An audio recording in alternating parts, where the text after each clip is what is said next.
नमस्कार दोस्तों, आप यकीन नहीं करोगे लेकिन एक ऐसा टाइम था जब एयर इंडिया को दुनिया की one of the best airlines consider किया जाता था। इस लेवल का लग्जरी ट्रैवल था, वर्ल्ड क्लास खाना मिलता था और अंदर प्लेन्स में डेकोरेशन इतनी जबरदस्त थी कि सिंगापुर एयरलाइंस ने भी एयर इंडिया से इंस्पिरेशन ली थी। लेकिन आज के दिन हालत इतनी खराब हो गई है कि हजारों करोड़ों के लॉसेस के बाद सरकार मजबूर हो गई है इस एयरलाइंस को बेचने पर, प्राइवेटाइज करने पर। ऐसा एग्जैक्टली क्यों हुआ और एयर इंडिया एक टाइम पर इतनी महान एयरलाइंस कैसे बन गई थी? आइए आज के वीडियो में जानते हैं दिलचस्प कहानी एयर इंडिया की। Of India's several airlines, the largest, Air India, is Tata controlled. Operating over 6,000 miles of routes, it has built up an excellent reputation for efficient operation. Established in 1932, the line connects the large cities of India and now maintains an international service reaching to London. Jet travel has brought East and West close together, and now the harassed passenger crossing the Atlantic has the beauty of the Orient at his elbow, giving him the comforts the air travelers expect. ये कहानी सिर्फ air India के इतिहास की नहीं है, बल्कि पूरे देश के सिविल एविएशन सेक्टर के इतिहास की है। 1903 वो साल था दोस्तों जिस साल में राइट ब्रदर्स ने दुनिया का पहला एयरप्लेन उड़ाया। उसके करीब 8 साल बाद 1911 में पहला हवाई जहाज उड़ाया गया इंडिया में। इसके पायलट एक फ्रेंच आदमी थे, हेनरी पिके, और इन्होंने इलाहाबाद से नैनी तक की 15 मिनट की फ्लाइट करी जिसमें हजारों चिट्ठियां थी। सही सुना आपने, ये पहली फ्लाइट इंडिया की एक्चुअली में मेल कैरी कर रही थी, चिट्ठियां कैरी कर रही थी महाकुंभ मेले के लिए। इसके करीब 20 साल बाद 15 अक्टूबर 1932 को JRD टाटा, जहांगीर रतन जी दादाबॉय टाटा ने पहला एयर इंडिया का प्लेन उड़ाया कराची से मुंबई तक। उस टाइम पर इसे एयर इंडिया नहीं कहा जाता था, उस टाइम पर इसका नाम था टाटा एयरलाइंस। लेकिन ये जो यात्रा थी इनकी, ये बहुत ही हिस्टोरिक थी। लेकिन इस मुकाम तक पहुंचना इनके लिए आसान नहीं था, इन्हें बहुत संघर्ष करना पड़ा। इससे करीब 3 साल पहले JRD टाटा पहले इंडियन थे फ्लाइंग लाइसेंस को एक्वायर करने वाले। हवाई जहाज उड़ाना इनके लिए पैशन था, इनका सपना था। इनफैक्ट इन्होंने एक कॉन्टेस्ट में भी पार्टिसिपेट किया था और उसमें ये इंडिया से लेकर इंग्लैंड तक गए थे एरोप्लेन खुद से उड़ाकर। लेकिन इनका एक और भी सपना था कि इंडिया में सिविल एविएशन को लाया जाए। सिविल एविएशन मतलब आम जनता को भी मौका देना हवाई जहाज में उड़ने का। लेकिन यह करना आसान नहीं था, यह करने के लिए सरकार की मदद की जरूरत थी। लेकिन 1930s के टाइम पर ब्रिटिश राज चल रहा था इंडिया में, ब्रिटिश सरकार ऑब्वियसली ज्यादा हेल्पफुल नहीं थी। अब इमेजिन कर सकते हैं कि उन्हें कोई फायदा नहीं दिखा कि क्यों वो JRD टाटा को कुछ पैसे देंगे या सब्सिडी देंगे ताकि वो अपने डोमेस्टिक प्लेन्स देश में उड़ा पाए। लेकिन उन दिनों सर दोरब टाटा एक और बहुत बड़े शख्स थे। उन्होंने एग्री कर लिया कि वो JRD टाटा के सपनों में इन्वेस्ट करेंगे। टाटा ने कई कोशिशें करी ब्रिटिश सरकार को मनाने की, उन्होंने कई ऑफर्स दिए लेकिन सरकार ने सारे ऑफर्स को रिजेक्ट कर दिया। फिर एक दिन उन्होंने ब्रिटिश सरकार से जाकर कहा, ठीक है, हमें आपसे पैसों की जरूरत नहीं है, हम अपनी सर्विसेज आपको डोनेट करते हैं, हमें बस आप एयरक्राफ्ट दे दो और परमिशन दे दो कि हम अपने प्लेन उड़ा सकें। और फाइनली ब्रिटिश सरकार ने एग्री कर दिया और ऐसे जन्म हुआ दोस्तों टाटा एयरलाइंस का इंडिया में। इसी के बाद ही टाटा एयरलाइंस की पहली फ्लाइट उड़ाई गई कराची से बॉम्बे तक 25 किलो चिट्ठियों को कैरी करते हुए। और ऑब्वियसली JRD टाटा ने फ्लाइट खुद उड़ाई। सेम ईयर में ही टाटा एयरलाइंस ने डोमेस्टिक फ्लाइट ऑपरेशंस भी शुरू किए पैसेंजर्स के लिए।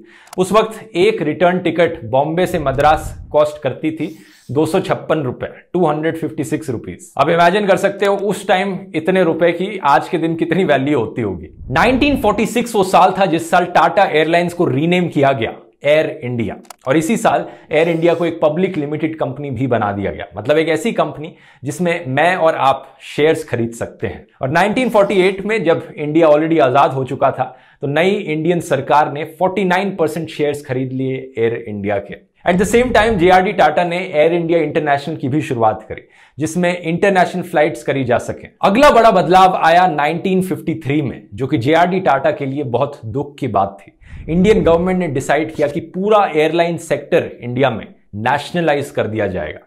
इसका मतलब जितनी भी एयरलाइन कंपनीज थी इंडिया के अंदर अब वो सब सरकारी बन जाएंगी। सरकार ने क्या किया कि 8 डोमेस्टिक एयरलाइंस को एक में मर्ज कर दिया और इंडियन एयरलाइंस बनाई गई। इस तरह से एयर इंडिया का जो डोमेस्टिक विंग था वो इनमें से एक कंपनी थी। और साथ ही साथ सरकार ने एयर इंडिया इंटरनेशनल को भी नेशनलाइज कर दिया।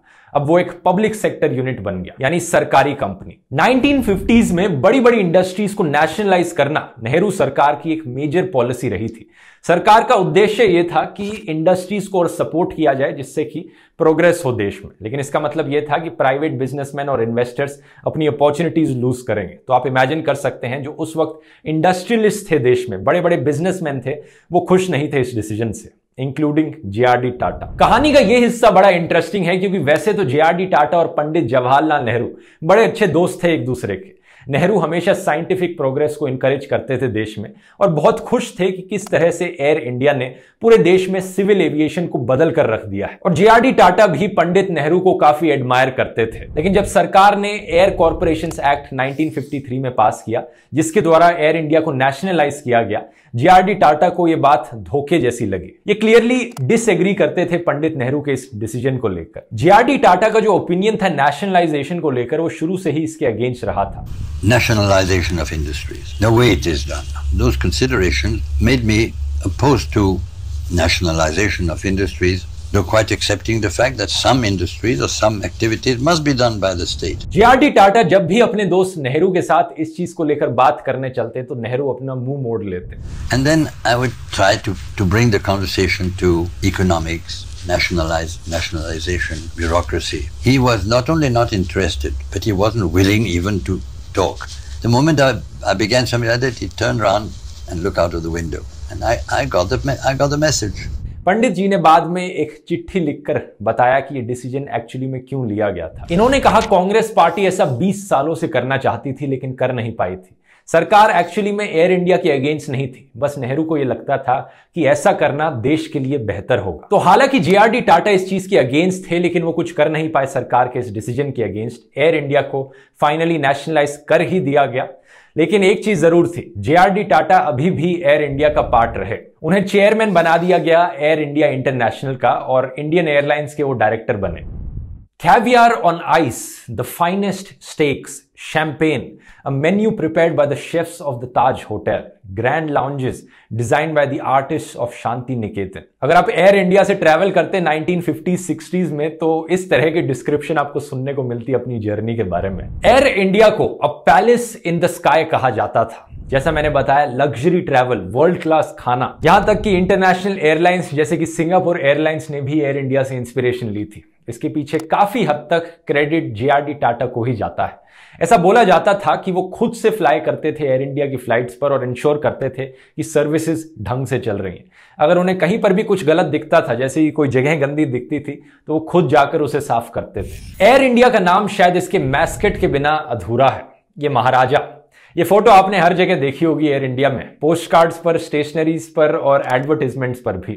क्या आप जानते हैं महाराजा को कॉन्सेप्चुअलाइज किया गया था 1946 में बाय बॉबी कूका, जो कि उस वक्त एयरलाइंस के कमर्शियल डायरेक्टर थे। ओवर द इयर्स महाराजा को अलग अलग कल्चर्स और देशों में बनाया गया है, यह दर्शाते हुए कि एयर इंडिया अपने ट्रैवलर्स को दुनिया भर में लेकर जाता है। 1960s और 70s में एयर इंडिया सिर्फ एक एयरलाइन नहीं थी, वो रिप्रेजेंटेशन थी इंडिया की, कि हमारे देश को कैसे देखा जाता था इंटरनेशनल स्टेज पर। एयर इंडिया को एसोसिएट किया जाता था हॉस्पिटैलिटी, इंडियन कल्चर, फूड और आर्ट से भी। अगर आर्ट की बात करें, क्या आप जानते हैं एयर इंडिया की आर्ट कलेक्शन 8000 वर्क से ज्यादा की है। Paintings, textiles, sculptures, glass paintings, ये कलेक्शन इन्होंने कलेक्ट की है ओवर द लास्ट 60 ईयर्स। और ये एक कैलकुलेटेड मूव थी। असल में बात यह थी कि उस टाइम पर ज्यादा इंटरनेशनल एयरलाइंस नहीं हुआ करती थी, तो एयर इंडिया के अगेंस्ट जो एयरलाइंस कंपीट कर रही थी तो काफी स्टिफ कंपटीशन था। एयर इंडिया को कुछ ऐसा करना था जिससे कि वो एयरलाइंस स्टैंड आउट करती, कुछ अलग दिखती। ये करने के लिए एयर इंडिया के एडवर्टाइजिंग डिपार्टमेंट ने डिसाइड किया कि एयर इंडिया की आइडेंटिटी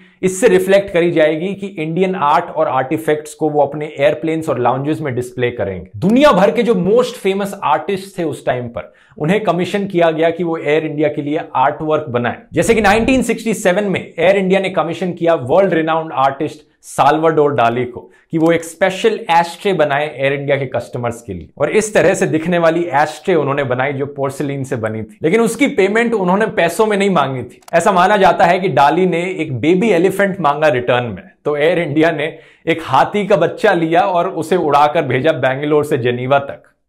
यही कहानियां हैं दोस्तों जो बताती हैं कि एयर इंडिया कितनी स्पेशल एयरलाइंस हुआ करती थी अपने जमाने की। इंडियन फ्लायर्स अक्सर काफी लॉयल थे एयर इंडिया को लेकर, और इसीलिए बात इतनी शॉकिंग लगती है कि हालत इतनी कैसे बिगड़ गई, क्यों एयर इंडिया फेल हो गई पिछले 20-30 सालों में। Air India's recent crisis, where are those massive losses actually coming from? With losses over 7,000 crores, India's national carrier is in deep financial trouble.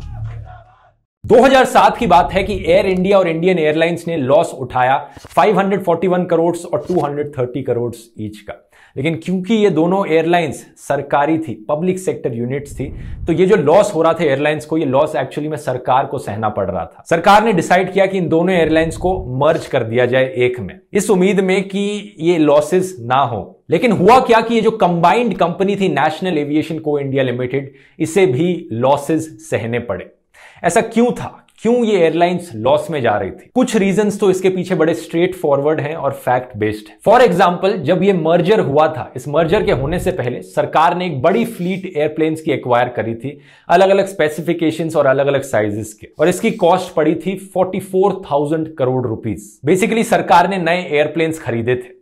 इसके अलावा एक्सपेंसेस जो थे सैलरीज के, वो भी बढ़ गए थे, और तो और पायलट्स स्ट्राइक पर चले गए थे फेयर सैलरीज की डिमांड करते वक्त, जिसकी वजह से रेवेन्यू लॉस सहना पड़ा कंपनी को, क्योंकि पायलट स्ट्राइक पर थे, प्लेन नहीं उड़ रहे थे, ऑपरेशंस नहीं चल रहे थे कंपनी के ढंग से। तो ये सरकार को बड़ा भारी पड़ रहा था। आने वाले सालों में कुछ और ऐसे ही खराब डिसीजंस लिए गए सरकार के द्वारा एयर इंडिया को लेकर, जैसे कि रेवेन्यू जो पैसेंजर से आ रहा था वो कम हो जा रहा था साल भर साल, क्योंकि और इंटरनेशनल एयरलाइंस आ रही थी और ऑप्शंस थे पैसेंजर्स के पास फ्लाई करने के लिए। तो एयर इंडिया ने सोचा कि कुछ और इंटरनेशनल रूट्स पर हम फ्लाइट्स को ओपन अप कर देते हैं। ये उम्मीद लगाए बैठे थे कि और पैसेंजर्स आएंगे एयर इंडिया में बैठने के लिए, लेकिन जो नए इंटरनेशनल रूट्स खोले गए वो लॉस मेकिंग निकले। इसके अलावा ये कहा जाता है कि एयर इंडिया ने कुछ ज्यादा ही क्रू मेंबर्स को हायर कर लिया था। इतने लोगों को हायर करने की जरूरत नहीं थी जितने लोगों को कर रखा था, तो सैलरीज अननेसेसरली दी जा रही थी, जिसमें और पैसे की वेस्टेज हो रही थी। जितेंद्र भार्गव जो कंपनी के फॉर्मर एग्जीक्यूटिव डायरेक्टर हैं, वो कहते हैं कि मैनेजमेंट प्रॉब्लम्स एयर इंडिया में एक्चुअली में 1970s में ही शुरू हो गई थी।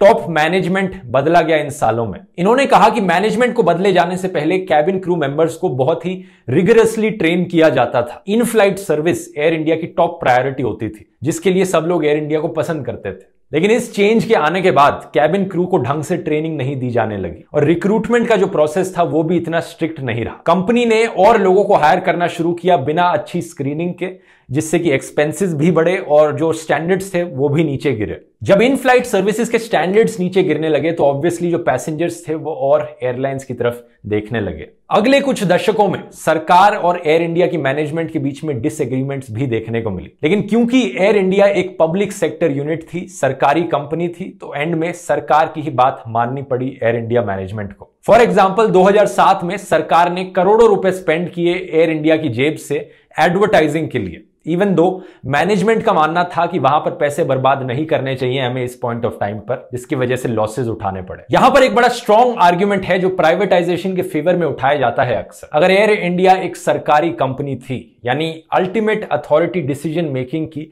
कुछ सरकारी पॉलिटिशियंस के पास थी या कुछ सरकारी बाबूज के पास थी, और उन्हें एयरलाइंस इंडस्ट्री के बारे में इतनी नॉलेज नहीं थी कि कौन से एयरप्लेन्स खरीदने चाहिए, कितने एयरप्लेन्स खरीदने चाहिए, कौन से रूट्स पर एयरलाइंस को फ्लाई करना चाहिए। इनकॉम्पिटेंट लोग टॉप पर बैठे थे जो सही डिसीजंस नहीं ले सकते थे, क्योंकि उनकी नॉलेज इतनी अच्छी नहीं थी, उनका एक्सपीरियंस इतना अच्छा नहीं था, और ना ही उनके पास मोटिवेशन थी सही डिसीजंस लेने के लिए। क्योंकि अक्सर ये सरकारी नौकरियों के बारे में कहा जाता है कि एक बारी नौकरी मिल गई तो लाइफ सेट है, उसके बाद आप चाहे जैसे भी काम कर लें, as compare to a private नौकरी जहां पर आपको ढंग से काम करना पड़ता है अपने बॉस को इंप्रेस करने के लिए, करियर में आगे बढ़ने के लिए, और प्रॉफिट का मोटिवेशन हमेशा रहता है एक प्राइवेट जॉब में। तो इसलिए एयर इंडिया कैसे सक्सेसफुल हो पाता। हालांकि पॉइंट यहां पर यह भी नोट करने वाला है कि एयर इंडिया की नेशनलाइजेशन तो ऑलरेडी अर्ली 1950s में हो चुकी थी, और 1970s तक एयरलाइंस काफी अच्छी चली थी, दुनिया में वर्ल्ड फेमस एयरलाइंस थी, one of the best airlines consider किया जाता था, इवन दो ये एक नेशनलाइज्ड एयरलाइंस थी। शायद इसलिए क्योंकि इसके टॉप पर जो मैनेजमेंट थी वो अच्छा काम कर रही थी, मोटिवेटेड थी। JRD टाटा खुद इसे हैंडल कर रहे थे, जिन्होंने एयरलाइन को बनाया था, तो खुद उनके अंदर मोटिवेशन थी इस एयरलाइन को टॉप शेप में रखने की। तो शायद इसलिए एयर इंडिया की कहानी नेशनलाइजेशन वर्सेस प्राइवेटाइजेशन के सक्सेस और फेलियर्स की कम है, और इम्प्रॉपर मैनेजमेंट और बैड डिसीजन मेकिंग की ज्यादा है। जो कि दोनों प्राइवेट कंपनी और नेशनलाइज्ड कंपनी में आपको देखने को मिल सकते हैं। 2017 में सरकार ने डिसीजन लिया कि वो एयर इंडिया को प्राइवेटाइज करेंगे। 31 मार्च 2020 तक आते आते एयर इंडिया ने टोटल में 70,000 करोड़ के लॉसेस एक्यूमुलेट कर लिए थे। साल भर साल ये बोझ बढ़ता जा रहा था, इस हद तक बढ़ रहा था कि इस एयरलाइंस को बेचना मुश्किल हो रहा था सरकार के लिए। लेकिन फाइनली 8 अक्टूबर 2021 सरकार सक्सेसफुली इस एयरलाइन को बेच देती है to Tata for 18,000 crore rupees. इस डिसीजन को बड़े सेलिब्रेशन के तौर पर देखा जाता है क्योंकि एयरलाइंस एक बार फिर से अपने ओरिजिनल ओनर के हाथ में चली गई है, टाटास के। अब ये तो टाइम ही बताएगा कि इस डिसीजन के बाद एयर इंडिया एक सक्सेसफुल एयरलाइंस बन पाती है, दुनिया में वापस से अपनी पहचान बना पाती है या नहीं बना पाती। लेकिन एक चीज जरूर मैं आपको एंड में बताना चाहूंगा कि अगर आज के दिन हम दुनिया की बेस्ट एयरलाइंस को देखें, सिंगापुर एयरलाइंस, एमिरेट्स, एतिहाद एयरलाइंस, जापान एयरवेज, लुफ्तांसा, इस लंबी लिस्ट में आपको यहां पर नेशनलाइज्ड एयरलाइंस भी मिलेंगी, यानी वो एयरलाइंस जिन्हें सरकार के द्वारा कंट्रोल किया जाता है, जैसे कि सिंगापुर एयरलाइंस जिसमें मेजॉरिटी स्टेक है सिंगापुर सरकार का, या फिर एमिरेट्स या एतिहाद जो कि 100% गवर्नमेंट कंट्रोल्ड एयरलाइंस है। और दूसरी तरफ आपको ऐसी एयरलाइंस भी मिलेंगी जो प्राइवेट एयरलाइंस हैं, जैसे कि लुफ्तांसा या फिर जापान एयर। तो मेरी राय में इससे ज्यादा फर्क नहीं पड़ता कि एक एयरलाइन सरकारी है या प्राइवेट, एंड में बात आकर अच्छी डिसीजन मेकिंग और अच्छी मैनेजमेंट पर ही अटक जाती है। यहां पर आपकी क्या राय है नीचे कमेंट्स में लिखकर बताइए और मिलते हैं फिर अगले वीडियो में। बहुत बहुत धन्यवाद।